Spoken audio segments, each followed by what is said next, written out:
This video will cover the replacement of the heater core firewall port on a 1982 Volvo 240. This can be completed over lunch. Start by placing a collector under the firewall by the driver's side. Use hose pliers to clamp the send and return lines to the port so as to minimize coolant spill. Loosen the hose clamps and remove the hoses from the port. You may need to gently pry them with a flathead screwdriver or similar to come loose from the port. Remove the two Phillips screws securing the port to the firewall. Now move to the cab of the vehicle and remove the carpeting underneath the steering wheel by rotating the clips with a flathead screwdriver and pulling free. You will find these clips beneath the steering wheel and behind your foot pedals. Peel back the floor carpet and place paper towels on the floor so as to contain the coolant spillage from the hoses. Pull the port away from the firewall, bringing it closer to the accelerator pedal with enough room to work. Loosen the clamps on each hose and remove the hoses from the port. Again, this may require some gentle prying with a flathead screwdriver.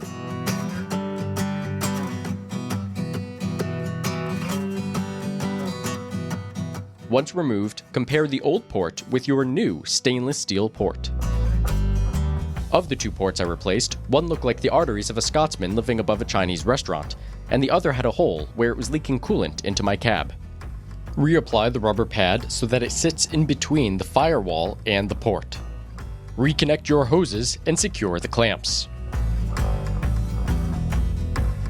Reseat the port into the firewall so that the studs are facing the engine bay, and be mindful of the hoses so that they are not kinked. Otherwise, they may obstruct cooling flow and contribute to engine overheating. On the engine bay side, attach the supplied nuts to the posts and tighten. Reconnect your hoses, tighten the clamps, and remove your pliers.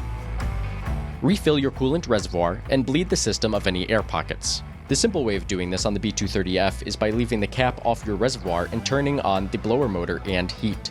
If doing this on the D24 engine, as I am, you will need to disconnect the top cold start hose and bleed the air through there.